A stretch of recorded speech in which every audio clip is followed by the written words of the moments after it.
You're welcome to Adbond Team Mental Fitness, and this is our learning and development episode, and this will be happening every first Mondays of the month. So if you have a team on a global scale, or you want to equip or inculcate a new team, feel free to always connect with us at Adbond Harvest and Homes.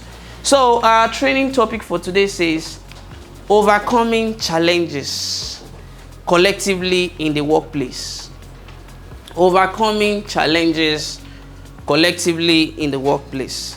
So I think, we introduced something called the 60 seconds shot clock.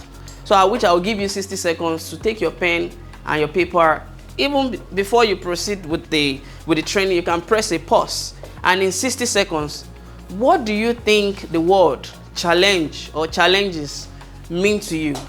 Write it down now. And then at the end of the training, let's see if it aligns or a new opportunity for a new knowledge. All right, our opening quote says, every day is an opportunity disguised as a challenge. Every day is an opportunity disguised as a challenge, by T.K. Barber. So now, what is challenge? According to this training, it means being open-minded daily by walking and walking towards opportunities despite the realistic situation. There is a reality situation that each and everyone is seeing in Africa as of today, even here in Nigeria as of today, even as here as Adbond, that most of our customers, they are expecting, let's start building. But the realistic situation is, do we have the right infrastructure if we truly care about people, that they will be able to enjoy in all these zones that we are selling to them? In how many years do we think we can put all this infrastructure in shape? And then we see how we can communicate that to them in a good faith. So now, challenge is more or less like you're trailing in an unfamiliar terrain. And I said something, opportunity is like a daily steps into abundance and prosperity. And those things don't come like a pro bono. They come in an order. Do you notice a track race called order? That when you run, you jump. When you run, you jump. So do you stop jumping? You continue so that you can cross the finish line, right? Okay, let's continue. So now, what is challenge? Let me show you that the challenge definition that you have done in the last 60 seconds in your mind may not be as real as it is in real life. And let's take a look at what Google see the challenge as definition. And I'm very sure this definition will leave you a bit speechless based on what you've written down. A call to someone to participate in a competitive situation or fight to decide who is superior in terms of ability or strength. He got invited into a challenge or a contest, and he accepts the challenge. Do you know that 90% of us in here, we send out employment job offer, and you said, I'm ready to take in this challenge.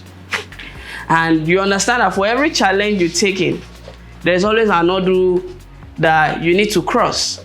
And to prove yourself worthy, that you have what it takes, you go through the HR scheme system, and you'll be shortlisted, and you finally emerge in here. And if you have passed through those challenges, then I'm very sure there's no in-house challenge that you cannot overcome.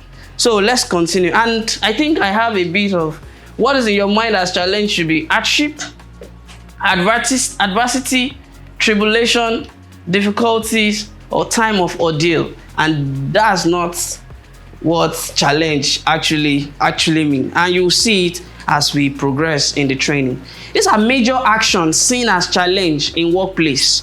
Action created based on disrupting the norms for a newer level. We are the one creating this challenge. So we are creating it for us to have an opportunity to move to the next phase, to move to the next cadre. So now, number one is workplace diversity. The moment we cannot embrace number one, number 6 will be difficult. That's why you see some companies, they will just grow and grow and grow and grow and grow in Lagos. It cannot scale into different parts of the world. Why? Because diversity was not in the foundational context at the beginning of implementation and at the beginning of setup. So workplace diversity is a challenge, but is it a challenge? It's a challenge in disguise for opportunity for expansion and branching out. So the next one is communication barrier.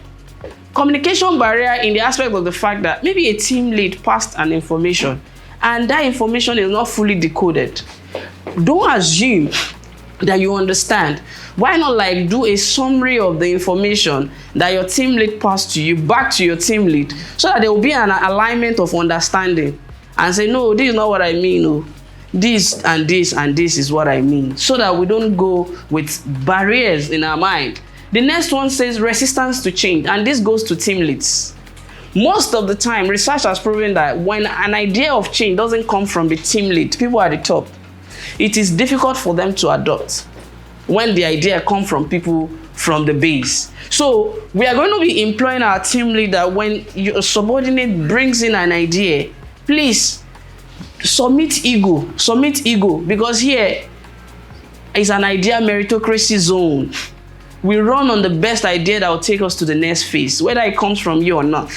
So the next one is, and also when the management disburses a new policy, new change that will help them to go to the next phase, don't forget it's part of the challenges that we have created within ourselves, that we want to challenge ourselves for the next phase. So number 4 says integration and inclusion. Sometimes we want to go out to, maybe we want to go and run marketing somewhere, and some people have the feeling that, oh, I wasn't included. Oh, is it because I do something the last time? Or is it because I do this the last time? That is not because. It is because you feel there is no other place that we can actually go and work. Now, Advon is saying we have several environments where we can actually work now, and we have to find a way to integrate ourselves properly. And you also notice that the Advon system has what we call the major and the minor. Sometimes you just find yourself in the minor because a need for that minor needs to be filled at that point in time. And we found you during your recruitment process when what's your dream? Which you don't even know why we're asking what's the dream. It's to put your dream to test in that place of minor and see if you find it interesting. So number 5 is about appreciation and recognition.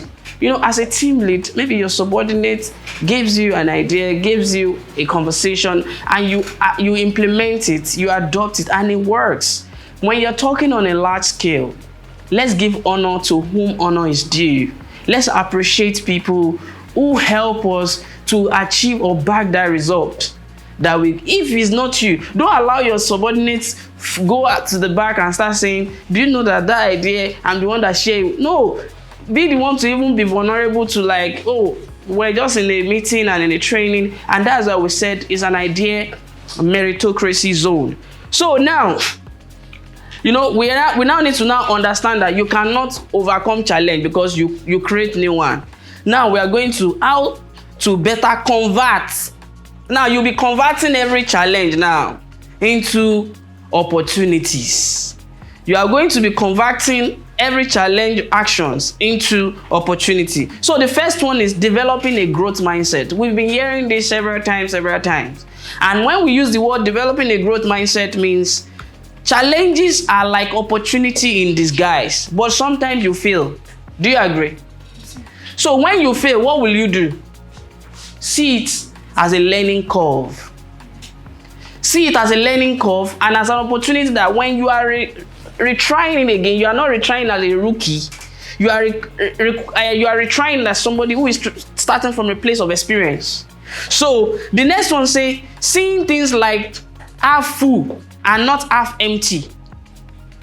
I can tell you holistically, 90% of the bodies that come into the system, they are half full. It is the team lead, the director that will start point, oh, this is how we want this to be done. You know, we all bring one idea from one place or the other. I think, this is how I'm doing it from where I'm coming from. No. This is how we want to do it here, so that we can create our own corporate structure and how we want our SOPs to look like. And this is the SOP standard we've created, and that's what we want you to follow. But if you want to help us renovate it, we are open to innovation. So now the next one says, seeing potentials in people, just like the way God sees potential in each and every one of us. Let me go beyond making it look imaginary. Do you know that our parents, do you know that most of us, we are like infrastructure to our parents? And I'll explain why. Do you know that some of our parents, they deny themselves of parties, they deny themselves of buying B2, you know B2 car, Volkswagen. They deny themselves Peugeot, their mate are buying, and they invested heavily on our education. Some of us are not privileged to buy textbooks. Some of us, our parents go extra mile to buy textbooks. Some of us parents go extra mile to go and be kneeling down for one lecturer that please allow my son to enter year 1. You understand? Things like that. Imagine if you are to evaluate the amount your parents have spent on you from age 0 to age maybe 25 or 28. Is it up to 10 million? Is it up to 20? Is it up to 30? I can tell you it will be more. Yeah, it will be more. Because sometimes if you want to do a data entry of what you spend on every child, you may later become ungrateful by demanding more from such child and not allow them to grow on their pace.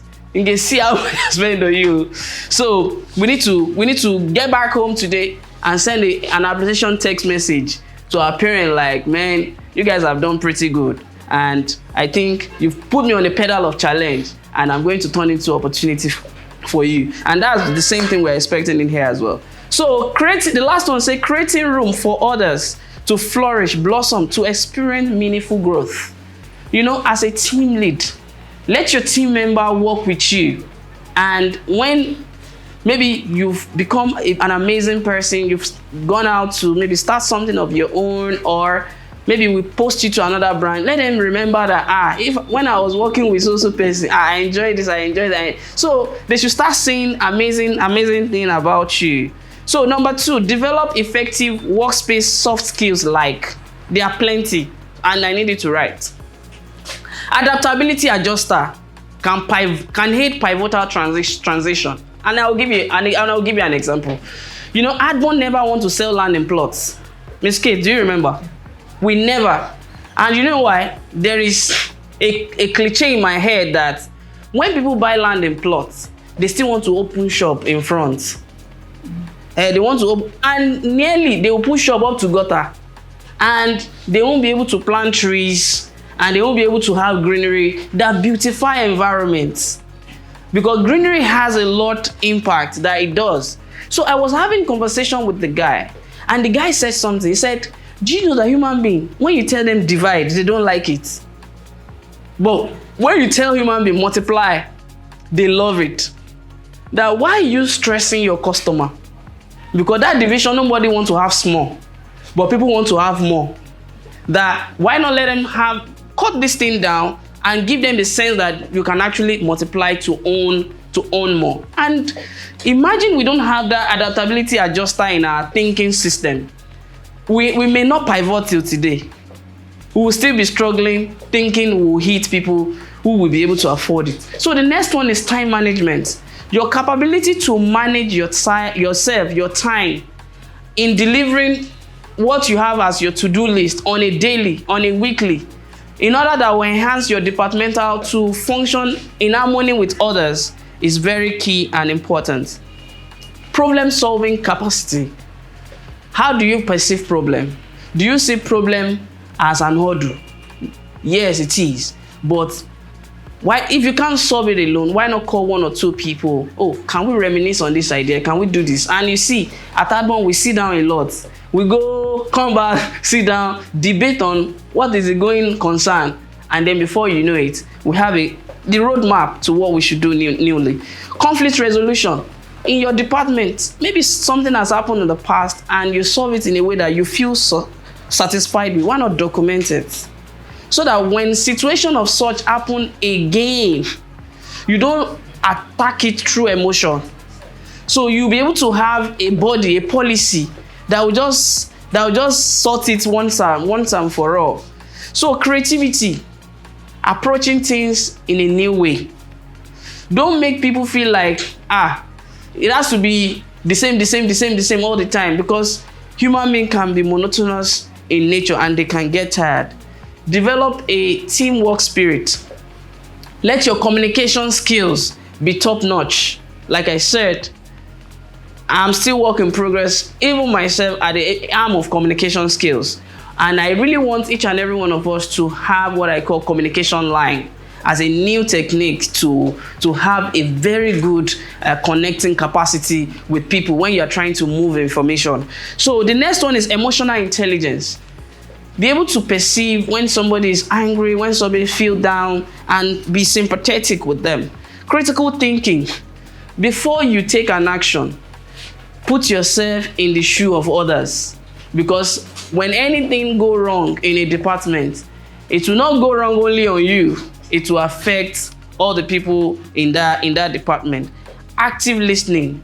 Only active listening can help you to do a proper summary back to the person talking, so that it doesn't look as if the person will just assume you've heard what they've said in the department. Decision making. Make decisions that will enhance the goal of the organization. Healthy interpersonal communication and intrapersonal communication.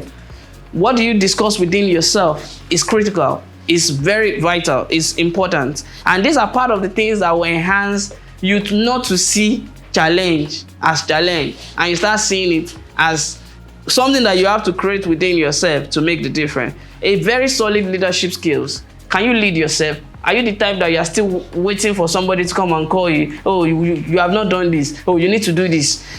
I don't think that will be cool working within a team that trust you and delegate a task for you, and by the time you're coming back, they hope you have done it. Say, I've not even get started. That will be a slap on the face of the entire team. Be flexible. Flexibility is in game. Flexibility is in game. Sometimes, like I said, an idea may not come from you. When it comes from maybe subordinates, try and chip in a bit of it. If you know in your heart of heart that what this person is saying is making a lot of sense. Are you dependable and reliable? Have you developed that quality to your team lead, that your team lead can actually say, no, give it to Mr. Timothy, give it to Ola. It will pull through. It will come through out of it. So the next one is negotiation. Negotiation is also another very, very solid skill that maybe you and your team lead, you want to hire a boss, you want to hire something, you want to do something.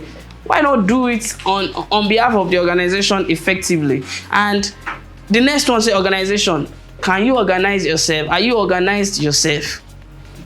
Because it will be difficult if you are not organized yourself to allow your team member to see you as somebody that is organized. It's very important. When you get back home, check how your wardrobe is. These are simple plays. Check your kitchen, how you put things. Check when you are done eating, where you dump your plate. Check, do you take things and return it back the way you take it? It's very important. And these are reparable skills. And that's why if you check some of the things we do here, when we all leave here, we will set all the chairs back like as if some people want to come in after when we have locked the door. The work ethics. Look at the work ethics that we have here. Part of the work ethic is that we have to run trainings, you have to read, you have to study, you have to reinvent, go for trainings, take courses online. It's part of our work ethics. And we have what we call the virtual operational standard, the hybrid operational standard. Can you see yourself that even when you are not available online and you see a message for you, by the time you are back, you respond to it ASAP, because you don't know, don't assume that they could have sorted, still reach out so that you can see whether it has been sorted out or not. Customer service. All of us practically in one way or the other, we are hitting the customer. All of us practically in one way or the other, we are hitting the customer, we are connecting to the customer. And we want the situation where when customer contacts you, they will feel the energy of the first person they've contacted, which is making them feel like they are coming into a new family and they are seeing you like a friend. somebody who they should not be scared. They should not be scared to talk to. The next one is innovation. You notice that even our core value is the #1 pick of it all. Innovation, innovation, innovation, and that is one of the things that is actually standing us out. So network. Don't just stay in one department. If I ask now, do you have the contact of so person? Do you have in the same office? Say I don't do. What if one day that person will say he should call you? The person will say he doesn't have your contact. So, and then be empathetic. Be empathetic, and in the terms of take a step further if somebody in the team need help. Take a step further, a step of feel that that person will feel like, oh, we do something to ease pain out of the person's mind. And the last part is let's all the time embrace diversity. When people come into our department, let's not see them like Agbe. Agbe is something good, it's something amazing. Farmer, you understand? They've taught us over the weekend that farmer is an amazing profession and there's a lot of money in it. So the last one, navigate growth. Navigating growth is hidden in experiential challenge, solved, becoming progressive opportunity in a lifetime. Over time, when you have navigated challenge over time and over time and over time, that's what organization will now start saying, I'm looking for somebody who have experience in this area, in this area, in this area, in this area. So let's wrap it up. My recommendation for this training says, which is the growth guide. #1, keep disrupting yourself. When I use the word disrupting yourself means keep competing with yourself. You are only competing with the old version of yesterday and you want to bring out a new version of yourself into today. #2, keep innovating. Maybe you are working as a team. See how you can do things differently. One of the things I learned myself is that don't come the way you have done a slide again. Try and make a bit of adjustment to the way you're as small as slide. Mr. Jonathan always says something that if I do a graphics, I don't even want to repeat that style anymore because it doesn't inspire me. Let me push myself further so that I won't get conform or get complacent with it. The next one say keep self-reinventing alive. You know, self-reinventing means you sit yourself down. Oluwagbemiga, Adekoya, what you guys are doing, which one is not right? Remove it, delete it. Don't wait until people will come and say, this is not right. You should be able to identify it within yourself. Then the fourth one say, communication at its peak. Communication at its peak. Department that information needs to flow to, let it flow there. Information that doesn't need to flow out of your department, keep it in your department. Let there be some privacy policy within your department. What needs to stay there, stay there. So the last one says, follow the vision and the corporate culture in value delivery. How do we want to deliver our value? How do we want our customer to get allocated? How do we want to do this? Don't do anything like a cut corner style. Stick to your own department, do the work of your department. Don't jump into another person's department and go and be doing their work. If you are not a farmer, don't go and do the job of a agri department so that you won't create problem. So now let's see this truth. The truth is that you can't overcome challenges. You know why? Because you created new ones by yourself every day, saying this word, you have a dream. The moment you keep saying, I have a dream, then a new challenge has begun. So therefore, you can only keep converting challenges into opportunities. So our closing quote says, every new challenge is the key to open a new opportunity, by Nitin Namdew. So if you have questions or you have a contribution or something new that you've learned, you can put it at the comment section below on our YouTube page or on any of our social media platform. So our learning quote says, effective human functionality is found in an environment of continual learning with a supportive action drive for desired results. So thank you so much for staying till the end of today's learning and development episode of Adborn Team Mental Fitness. See you next week. Thank you.